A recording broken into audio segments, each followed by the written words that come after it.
Hello and welcome to this week's What Were They Thinking? Among the news items we have for you this time, the debacle that is the Australian chiropractor industry continues, with an Australian chiropractor manipulating infants. A bizarre case study involving atrial fibrillation and rectal examination. HIV drugs show exceptional potential in a clinical trial, but remembering it is a clinical trial. Another drug that could theoretically reverse opioid overdose. Developments in research, and particularly around fetal development, allowing observation of what's happening in almost, if not real time. A groundwater contamination for about 500 million people over the next 70 or so years. Influence on teens' behavior is, unsurprisingly, affected considerably by attractiveness. And performing surgery on each other. The personality traits of those who invest in cryptocurrencies. And what may have turned on the lights at the dawn of time. The timestamps for these and other news items can be found in the description box below. Let's start with the land down under. And particularly how there's yet another danger. On top of plants trying to kill you, animals, insects, and reptiles trying to kill you, the environment trying to kill you, we now need to add chiropractors, although arguably chiropractors are a global issue and not limited to just Australia. What is somewhat unique here is that there is a chiropractor who has been told, do not perform any of your actions on infants. Largely because it is dangerous, and it actually has no health benefit, but ignoring the debate around health benefits, there is an explicit and very clear danger, and one that is not able to be debated. And they've been told, don't do this. But they continue, and they've started doing it again. What is unique here compared to other scenarios is not so much that they're doing it. Again, this is something fairly common across the world. It's how public they are about what they're doing. They've basically been trying to advertise a very aggressive and obviously a painful process for the infant and claim that it's beneficial. And this is very much the same way that it's beneficial for some idiots to drink bleach and claim that once they start bleeding out of their rectum, it's a sign of them improving. No. And so, this is where we come to sometime around 2018, where they were told, do not do this. And they basically stopped for a time, or at least stopped publicly advertising. Following this, they started again. What makes this bullshit so much worse is that the Chiropractic Board of Australia has tried to rely on a Cochrane review from 2019 and later an updated review from 2022. That they say gives them clearance to do what they do. That is, that a chiropractor will help children and that it has health benefits.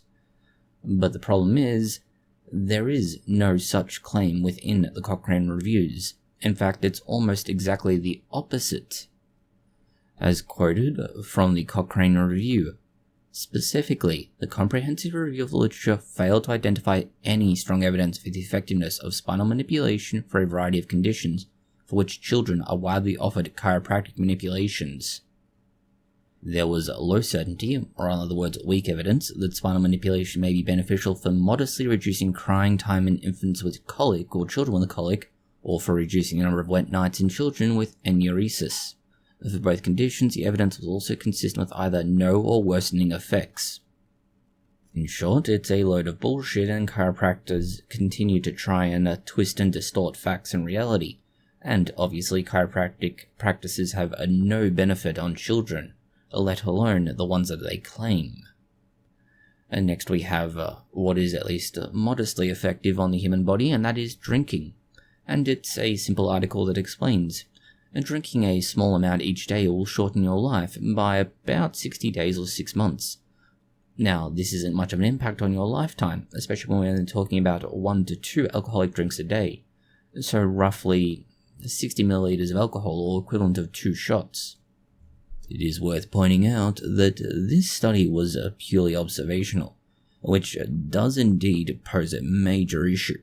And not just that, but to be blunt about it, reporting of alcohol consumption tends to be a bit iffy at the best of times. Not just that, but we also need to look at the fact that they tried to calculate a hazards ratio. That's basically, if you're going to do this, what will the effect be, and then get a rough approximation of the value from this. So basically, what is the x in a standard algebra equation? Of course, this isn't the only things they did. They did include a number of other, let's say, ways of approaching the problem, which does at least somewhat more substantiate what we're talking about here. Not just are we talking about, though, all-cause mortality. After all, that's one of the major things you look at, but also cardiovascular disease and a number of other conditions as well. And this is what adds to that 2-month value. That's a 2-month value on average. 2 months for one person might actually be 0 months, and for another, it might be 4, or more in fact. And that's the problem with this study. Although they say 2 months, that's 2 months on average, and as with all averages, you can't really rely on it as a major thing, because an average isn't all that useful. Not just, though, is the finding not necessarily useful, but it's also taken somewhat out of context.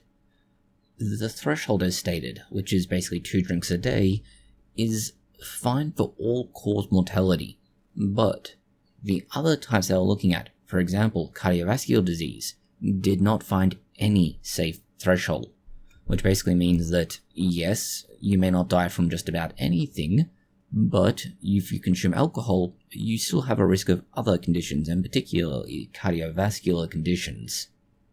However, this is not going to stop anyone for any reason from doing this. It's simply what it is. There isn't a chance that any study for any reason will reduce alcohol consumption necessarily. In other clinical news, although this time purely a case study, we have what is honestly a truly bizarre observation. It's a male individual who had atrial fibrillation. Basically, their heart wasn't beating correctly, which is not good. It can lead to all sorts of problems. But this atrial fibrillation was spontaneously resolved during a rectal examination using a digit. Now, typically speaking, humans don't have a reset button, but it would appear that the heart does. So, next time your heart's showing palpitations, consider whether or not you should go to your doctor and ask them to check if everything's alright inside. In other poking device news, penis cancer is rising, and it's rising around the world, which is a concern. There's 2 different kinds of views on this. One is the actual increase over the last so many years, and the other is what's going to happen over the coming 20 or 25 years, depending on how you look at this. The concerns going forwards are that there's an expected increase of about 77%, which, honestly, depending on how bad it is now, doesn't really make that much difference. It could be the increase between 1 and 1.77. So you can see how a 77% increase isn't necessarily a massive concern. But if the current rate is 90, well, suddenly we're looking at anywhere between 160 and 165 or thereabouts. It's more complicated than just the raw numbers, though.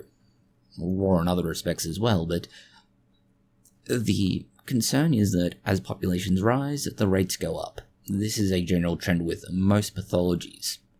And the issue is that in most countries that are developed enough to have a consistent monitoring of this, for example Europe, America, and other places, their populations are aging. That means that it would be no surprise that penis cancer goes up. This does bring us to one of the major causes, the human papillomavirus, which is also one reason why children, and particularly male and female children, to be clear, both get it now, are getting the human papillomavirus vaccine. This should prevent up to half of the instances of penis cancer, which is one reason why you should get the vaccine. It will protect your tool from becoming, a not-so-useful tool, and in the worst-case scenario, being chopped off entirely. If you're not so lucky as to have been able to receive the vaccine, there are other treatments available. Now, these have been described in various ways, whether it's lasers or microsurgery. even in some cases the necessity for chemotherapy and radiotherapy. So it's not as though you're without any hope. It's simply the fact that, well, in short, the human papillomavirus vaccine is incredibly effective at protecting you, and arguably with the continued rollout, it should prevent spread, and therefore future generations should be completely protected. Unless you live in Brazil, in which case you're likely to find that you're unfortunately in the country with the highest rate of penis amputations, with 2 a day. Let's hope that you're not so unfortunate as to be one of those numbers. In other genital-related news, we have HIV and South Africa and Uganda. In this case, though, we're not going to look at the terrifying and uncomfortable concept of being infected, or rather, a possible vaccine that prevents you from being infected with HIV. It's essentially prophylaxis. The trial's been going on for 6 months in South Africa and Uganda, and the question is, how much protection will it provide, particularly when compared to a daily pill that's meant to do something similar? The short answer? It works, and it works really well. 5,000 participants are involved in this, as this is a phase 1 trial, so they're basically making sure that the medication works, the medication is not going to cause any untoward effects, and ideally, that it does provide a degree of protection from being infected.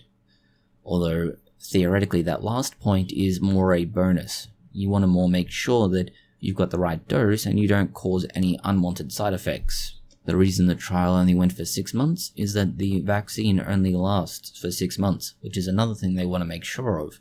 How long will protection last? In this case, where a condom will protect you for, well, less than a day, a vaccine like this will theoretically last up to 6 months. When you compare the 2 different sort of groups you have, that is the 2 subsets that received one or the other treatment, and then compare that to the one that received all 3 treatments, the effects are pretty stark. Among the group that received one of the pure treatments, so to say, that is the Truvada alone, they had a 1.5% infection rate. Amongst the other group, it was about 1.8%, versus the nearly 100% protection rate. We say nearly, as although no one within the trial was picked up as having HIV, it doesn't necessarily mean that there isn't 1 or 2 that have managed to slip under the radar somehow. The next issue is going to be how long until it's available, and the answer to that is it's going to be a very long time. Given that this is a phase 1 trial, and for the most purposes you basically have to go through phase 1, phase 2, phase 3, then get approval, we're well and truly a massive distance away from any kind of rollout of this, which is a massive issue given the prevalence and impact of HIV in places like Africa, let alone in more developed countries where access to medication is more practical, and certainly at least somewhat more affordable. In a similar line of research into what could be risky behavior, and certainly one possible vector for infection with HIV, we have tattoos. But it's not the tattoo itself that's necessarily dangerous, it's the ink that is used. Now, tattooing is a fairly common practice now. The problem is the tattooing process involves penetrating under the skin with very fine needles. These fine needles are therefore passing through the first and foremost layer of protection in the human body, that being the skin. It is a physical barrier, keeping pathogens outside of the body and therefore preventing infection. The risk of this therefore is not insignificant, and it's why tattoo artists and parlors are required to have certain practices in place to get their approvals, and certainly they should be at least somewhat qualified to be able to do so. The problem? 35% of tattoo inks and the various products that are similar include bacteria. Yeah, that's a problem. If it was just aerobic bacteria, this wouldn't be as big a problem, let's say. It's still a massive issue, to be clear, but relatively speaking, they tend to be somewhat less pathogenic. It's the prevalence and presence of both anaerobic and aerobic bacteria. Anaerobic bacteria are the kind that can survive without oxygen. These are the ones that get particularly nasty and often become more of a problem. and eventually lead to sepsis, although any bacteria can lead to sepsis.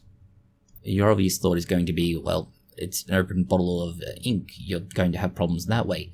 But no, the issue is, these were sealed and unopened bottles of tattoo ink. That's the issue here. Effectively, fresh out of the factory, these contain dangerous bacteria. The most common kind of bacteria they were identifying out of the 8 that they found that were particularly pathogenic is Staphylococcus. Now, Staph is also one of the larger groups that Staph aureus comes under, and Staph aureus is one of the ones that are known to be particularly medication resistant. So, no, this is really not good news. Even labels or claims by the manufacturer that they've sterilized the ink has no relationship to the presence of bacteria within, meaning that you can't even rely on manufacturer claims, which honestly most of the time you shouldn't, as a indicator that they're actually providing you with a quality and safe product. So more than just being an indicator of risk-taking behavior, tattoos may also now be a vector by which you could develop all kinds of exciting and interesting pathologies relating to bacterial infection. In other risk-taking behavior that could ultimately be a problem, we have opioids. But this is good news. It's a medication that could theoretically reverse opioid overdose. Now, we have several drugs already, and at least in theory in America, you don't need a prescription to buy some of these, which is good because, well, opioid overdose is bad. And more so when we look at things like the prevalence of fentanyl, let alone other kinds of opioids. So having Narcan readily available, good. The problem is that opioids, and particularly something like fentanyl, can last much longer than the duration of what Narcan does. Because of this, you'd either have to resupply it, which is already a pain, or find a way to make it better. And this is where a compound called Compound 368 could achieve this. The key word there is could, not just because, well, this is almost entirely a cell-based research, which is already a problem, but translating a compound like this to a real-world product is going to be a big challenge. HIV drugs in a phase 1 trial are still a long way away from being used in, well, general populations, but this isn't even in a phase 1 trial. This is several steps before then. In theory, and remembering that this is all cell-based research, the deactivation of the receptors that something like fentanyl would bind to, these being the opioid receptors, was blocked for about 14 to 16 hours. And in some cases, it could keep the Narcan or naloxone bound to these receptors for up to 20 hours. There is another upside that goes overlooked somewhat with this, and it's that depending on the nature of the funding for this research and the extent of published information, it may be possible that they cannot patent it. This would mean that if there are alternatives to Narcan or naloxone, that they can be supplemented with this particular compound, and by doing so, relatively cheaply and effectively improve its effectiveness, thereby making Narcan or naloxone much more efficacious without the need to worry about licensing costs. In a similar sort of technological development, we have a blog post from the Neurologica blog, and what's important in their blog post and discussion of it is the role that nanobots could play in dealing with cancer. Now, cancer is a massive pain to treat, not just because, well, cancer, but importantly, the challenge we face now is getting enough of the drugs we have currently and delivering them to the cancer site without destroying other tissues. In theory, we could use any of the drugs currently available and just pump the body full of them, and eventually we kill the cancer. The challenge is that by the time we get to that stage, you've probably killed the person the cancer's in. This is the challenge. How do you get enough of the drug only to where it has to go, and thereby have to use as little as possible, causing the minimum of off-target damage? This is where the idea of nanobots, and for that matter many other delivery mechanisms, could be useful. The research in this case isn't even necessarily having to use, in most cases, a chemotherapy type drug. Rather, it has a it has an origami-like system. That is, it can fold and unfold as needed, but that folding allows it to expose various proteins that are within it, and those proteins allow it to send a signal to the cancer cells. And so long as it only folds and moves as required in conjunction with the cancer cells, it allows it to send that signal straight into those cancerous cells and cause them to undergo apoptosis. Basically, it binds to a death receptor, kind of like Death Note, except rather than having to write it, it's just a button. The way you ensure that only a certain activity is triggered is that the origami structure will only unfold or change in an acidic environment. That means under normal pH conditions, which is roughly 7.4, the structure remains closed up. But once it gets into the environment near cancer cells, it begins to open up, as the acidification of the environment around cancer cells is reasonably consistent. And this ensures that it will kill cancer cells but shouldn't affect off-target tissues. This was given a proof of concept trial in mice, and it was found to be about 70% efficacious. That is, it reduced the growth of cancer by up to 70%, and given that's the first of kind study for it, yeah, this is really good. But it's not just useful in terms of targeting cancer to kill them. Remembering, you can do more with delivery robots like this. You can do a lot more. For example, do you need targeted administration of gene therapy? Do you need to alter cells or provide treatment in certain ways? What other kinds of scenarios can you imagine might be useful? Of course, research isn't just looking at how can we stop life, in the form of cancer anyway, but what can we do about life that we can see growing? And in this case, it's almost real-time, if not real-time observation of fetuses growing. Although it's important to note that it was done with quail eggs, so we are looking at a bird ovum growing. Although it might seem odd, the observation of a developing bird early in life is not actually that different to that of a human, and that's because we have at least some similarities in the early stages of fetal development that allow us to have a somewhat better understanding. Of course, the research isn't perfect, and it's for a very simple reason. The Australian researchers attached a fluorescent peptide to actin. Actin is a protein that's prevalent in the structure of the developing embryo. It's something called the actin cytoskeleton, and this allows them to watch and observe where everything is going and how. It's almost like the Green Lantern, except this is miniaturized and inside an egg. That of course means that you're able to observe what actin's doing, but you're not necessarily able to see what everything else is doing. Of course, it also means that Australian researchers are taking far more inspiration from native species that fluoresce under a black light than they perhaps should. Nonetheless, at the scale at which they're able to observe the developing quail, there aren't any complaints, but it is truly weird and wonderful. The applications of this research are, in fact, very much in line with other embryonic and fetal research. That is, things like birth defects and other anatomical changes, let's say, that are going to affect individuals going on later into life. Going across to other long-term life-related news, we have the World Health Organization claiming that talc is probably carcinogenic. This is somewhat controversial. Firstly, because talc is somewhat questionable. Not just because it depends on what we're talking about here. If we're talking about somebody who's been using talc for decades, then yes, there's actually a reasonable chance that it might be carcinogenic, since at least for a time, talc was contaminated with asbestos. It had to do with where and how it was mined.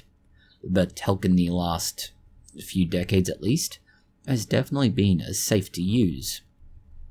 And this brings us to which part of the World Health Organization declared it to be cancerous. And we have the International Agency for Research on Cancer. This is the same part of the World Health Organization that recently got in trouble because they jumped the gun and basically declared certain things to be carcinogenic when they weren't meant to be jumping to that conclusion yet, because they hadn't established that there was any actual risk of cancer. And it would appear, at least somewhat, that they've done the same thing again. And this is not going to help at all with the reputation and reliability of IARC determinations, which is a huge issue. It's almost like they're trying to rely on controversy to make themselves a high-profile organization and get recognition for what they're doing, when what they're doing is, a lot of the time, not really that reliable and that helpful to their reputation. The reason we say this is actually summarized in one quote from the IARC publication. A causal role for talc could not be fully established. And in fact, they couldn't even rule out that talc in some studies was contaminated with asbestos. So they're not able to actually say anything with any definitiveness or even reliability for that matter. They themselves have admitted this. So why they've determined it to be what it is, that is to say that it's probably carcinogenic, is really taking their findings several steps too far. And the frustrating thing is that there is a very good chance that this determination is just as, if not more, flawed than the glyphosate publications they've made. That's because there's been at least one fairly significant study that was just as reliable, if not more so, than this particular examination. It was also observational, so take that as you will, but both of these are looking at what talc does, and the observational study from America found that in 250,000 women, there was no link between the talc use in genitals and the risk of ovarian cancer. So there's a good chance that there may not actually be any link given the sheer size of that study. Going to environmental news, we have an article claiming that by 2100, more than 500 million people could be consuming water that's not considered drinkable. Now, the study is a bit questionable, and for a few reasons. The first and simplest is what they're looking at is not surface water. That is things like reservoirs, dammed water, streams, and so on. Rather, we're talking about water that's in underground locations. For example, water in aquifers, or that's otherwise being tapped using something like a well or a pump. That's the issue here. The second issue is that what they're looking at is the effect of environmental change, and particularly warming Earth, on the potability of this water, or the ability to drink it and for it to be safe, which is already a massive red flag. Generally speaking, water like this isn't consumed directly, and for several reasons, not the least of which is that there's generally a much higher mineral content, leading to it being classified as a hard water. As the article lays out very clearly, tapping into these sorts of water supplies is generally a last resort, and it's not just because they're incredibly hard to access. Depending on what it is, getting down to where this water is can take a very, very deep drill bit. But not just that, but they tend to be contaminated with not just dissolved minerals, but there can be pollutants and even pathogens within it. And once you start rising the temperature within the rock around the water, you start driving out oxygen. And that's one concern. As the article tries to argue, by doing this, you can increase the growth of pathogenic organisms, or you can add things like heavy metals. These are all obviously not good. They argue that there's already plenty of people in the world, about 30 million, who are living in areas where the drinking water guidelines are not being met. And of course, this means they should be treating it, which they should be doing anyway. For example, boiling it. It would be better if it went through an entire water treatment process, but particularly thinking of adding things like fluoride. But other than that, it's nonetheless necessary to treat the water. And next we go to archaeological studies and the city of Cahokia. This was a large population center in what is now Illinois in the USA. The city was basically abandoned somewhere around the 14th century, and 50,000 people just went on their busy way. The problem is, why? What just happened to this? And one of the theories has been a drought. The drought in this case is basically the same issue as with the water table and accessing it, except instead of falling from the sky, you have to worry about your ability to supply it however else you can. And the argument is that the food diversity that was available in Cahokia indicates that even if they were experiencing drought, they should have been able to produce more than enough food for their needs. How, you may wonder, did they reach this conclusion? And it's carbon isotoping. By taking soil samples, they're able to compare the isotopes of carbon and see what isn't planted there over time. Basically, different crops will yield different isotopes of carbon anyway. And they found that, no, it was fairly consistent right throughout that time frame, which would mean that there wasn't a huge influx or takeover of prairie grasses, which would be an indicator of crop failure, or at least so they're arguing. Now, that doesn't mean that there's not other ways that they could have dealt with this, but certainly it's a nail in the coffin that is the Great Drought theory. Shifting to behavior that we can be confident in, we have how attractiveness of an individual will influence a teen's tendency for risky behavior, which, honestly, the fact that they've had to do research to find out this is reality is kind of worrying. It's not as though this is surprising. In fact, if you watch any kind of TV program or even movie aimed at children and teenagers, you'll find that they tend to stick attractive people in there for that reason. People want to watch attractive people. It's just how life works. There's the somewhat tongue-in-cheek axiom of celebrities that's something to the effect of people want to be like you, people want to be liked by you, and people want to fuck you. This is why various celebrities are the poster children of different organizations. For example, Kim Kardashian. Ignoring the insanity that is the Kardashian family, though, we have broader behaviors and how the attractiveness or beauty of an individual will alter the risk-taking behavior of young people. The trend is simple. The more attractive a person is, the more likely they are to encourage somebody to engage in stupid behavior. Now, if you ever watch an attractive young girl ask a young guy to do something, you'll see this with no uncertainty. And conversely, to an extent, you'll see with attractive young men asking young women or girls. Where the research gets a little more interesting is that the more attractive an individual is, the more likely they are to engage in risk-taking behavior, such as underage drinking. What attractive individuals were less likely to do was to have unprotected sex, use drugs, or to smoke. There is at least one relatively small silver lining for people who are, let's say, the crux of this study or focus of it. If you're an unattractive male, you're less likely to develop a drinking problem. What you are likely to develop is either a gaming problem, a miniature collecting problem, or an anime problem, although they may not consider themselves having a problem, but rather to be cultured.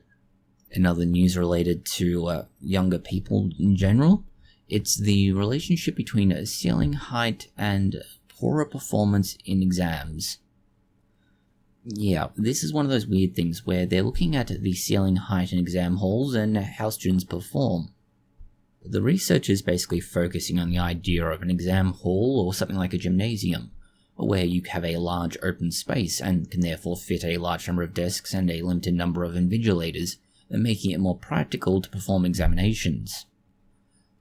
The real-world application of this is arguably far less significant, as if everybody is equally affected by the same negative modifier, well, everybody's affected, and therefore it shows that there shouldn't be any net deficit for any one student.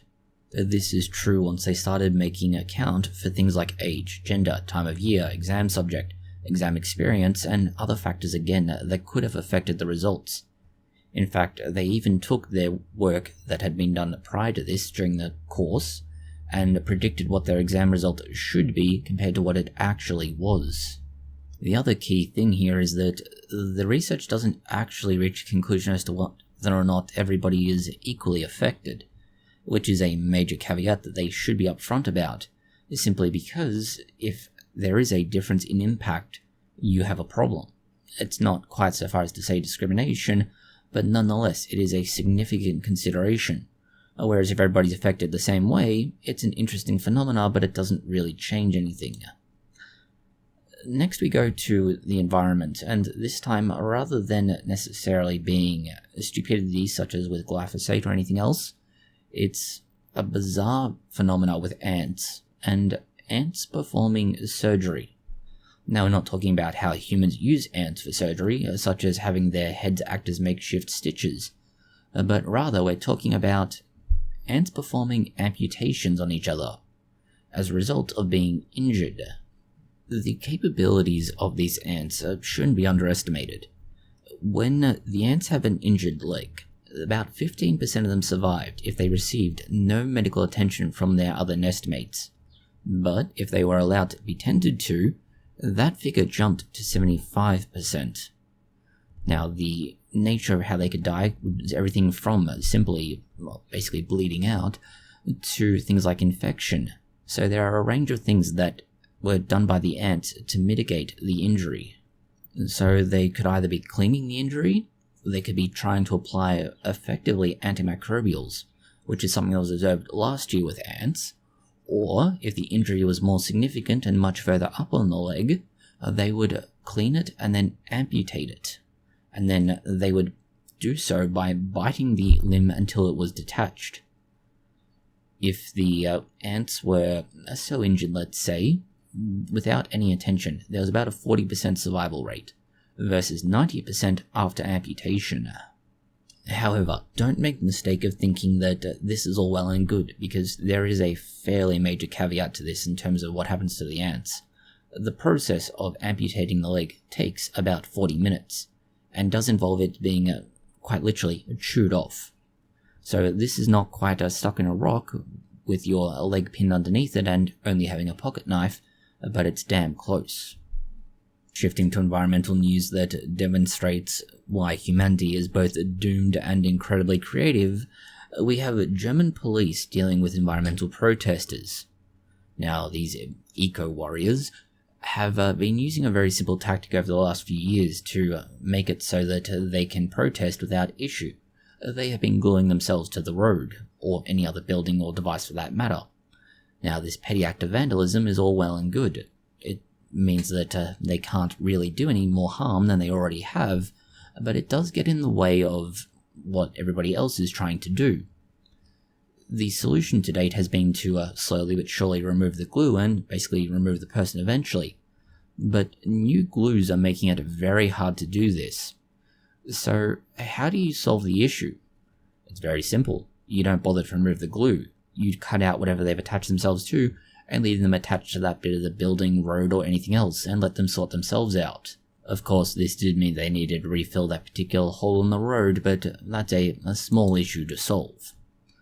Shifting to other human nature, and rather than necessarily the good, it's the bad, and how there are various dark personality traits associated with those who invest in cryptocurrency.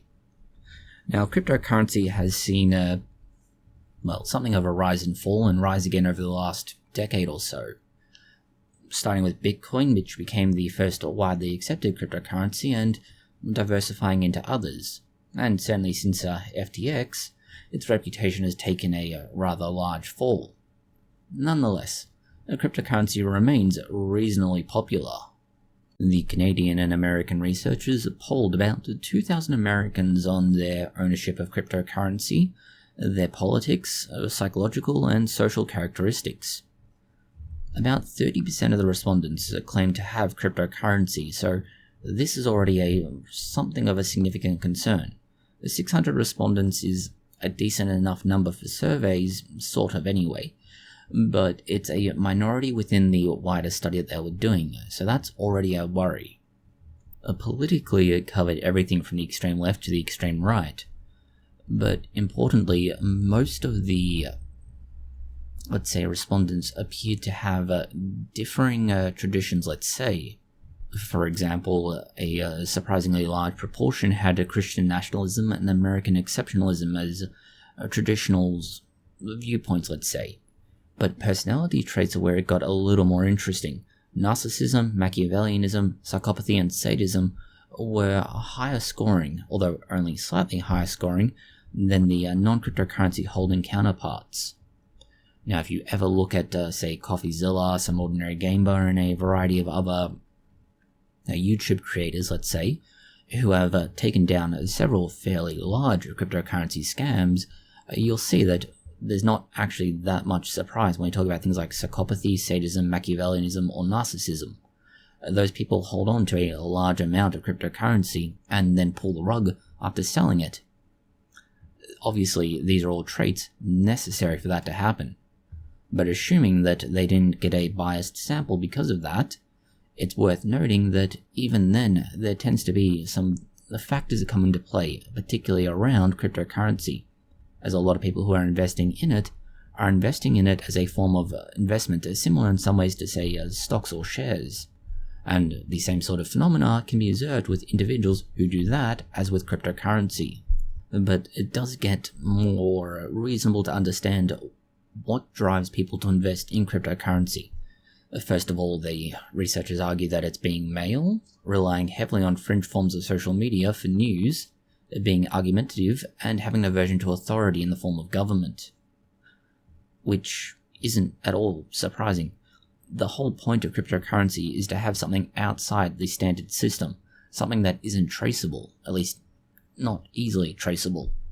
Then you have the argumentative issue, which, given that these people who, the moment you say anything, will tell you all about the wonders of cryptocurrency, fringe forms of social media, where that is perhaps the most dominant area for cryptocurrency to be sold, when it's not a scam or a bot, and being male, which again, we're talking about a finance thing here, and we're also talking about a somewhat self-selecting response to this.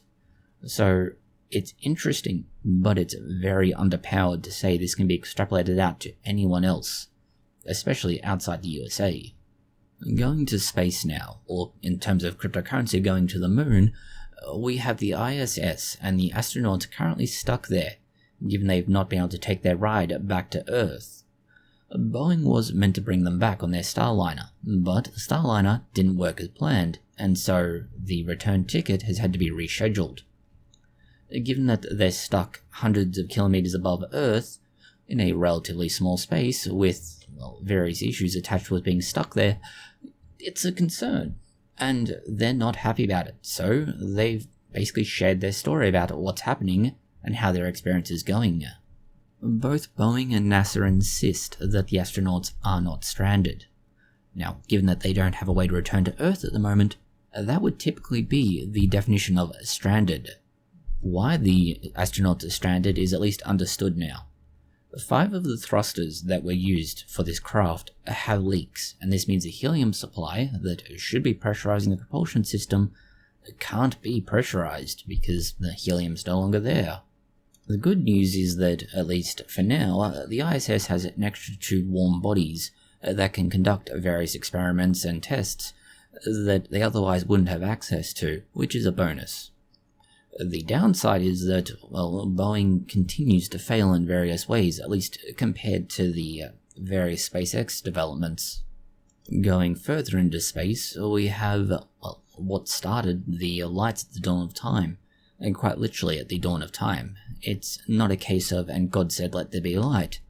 Rather, we have free-flying photons, and these are what would have given light to the world, or at least that's the gist of it. The simplified summary of what's happening is that after the Big Bang, there is a massive cloud of ionized plasma, and within this you have a few photons that are bouncing around, but they can't get through the dense ionic plasma. So we have to wait about 300,000 years until protons and electrons begin to form hydrogen, and eventually more complex and larger elements. But to start with, we have hydrogen, and then eventually hydrogen. These come together and they form stars, and these first stars begin to emit radiation.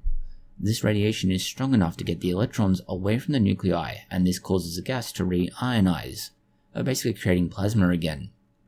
The importance about this is that the reionization causes the creation of photons. That's because it begins to emit light. The way they proved this is kind of amazing in a way. Now, first of all, they were using Hubble telescope data, which is nice, but they have a nice new shiny toy to play with, the James Webb Space Telescope. And so they're able to take some of the other galaxies, and they could basically use them as a magnifying lens. And by looking at them, they're able to use them almost like a magnifying lens, and look way beyond the initial scope of what they can see. Now, this is, again, a gross oversimplification, but bear with it for now. When they look through them this way, they're able to look at even further galaxies, and we're talking about dwarf galaxies. These are the most prevalent type in the early stages of the universe. What's important about them is that they are far brighter than they had expected them to be. These dwarf galaxies are not only incredibly prevalent at about a 100-to-1 ratio, that is, for every 100 dwarf galaxies you have one large galaxy, but the output in terms of ionizing radiation is about 4 times that of the large galaxies. This means they're emitting not only enough energy, ultimately cause enough light to be generated that they could dispel the darkness that is at the start of the universe. Finally, we have how to increase your creativity, and it's simple: shower thoughts. Quite literally, it's how having a shower could boost creativity, and a scientific way of encouraging that to happen. While you may not ever end up in the same place as the philosophy raptor, you might at least be able to improve your productivity as a result. This brings us to the weird relationship between a cosmetics manufacturer and the researcher involved, as they really cover a wide range of topics and areas. In short, they're working with Lush to find a way to help you not only relax, but have a more free association with ideas in your head, which is why whilst you're in the middle of a shower, you might connect 2 completely random and weird ideas, but not just to make it more freely associated, but to find a way to replicate, or at least initiate, more subtle states of mind, and particularly emotional states of mind.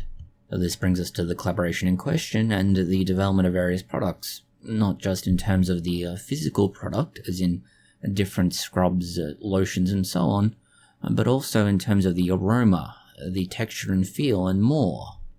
So now we have not just a philosopher, but a cosmetic influencer being the same person, which is kind of amazing and unexpected. That's all the news we have for you this week. Thank you for watching. If you found it interesting, consider liking, sharing, and subscribing, and please do post any comments, questions, or suggestions you have below.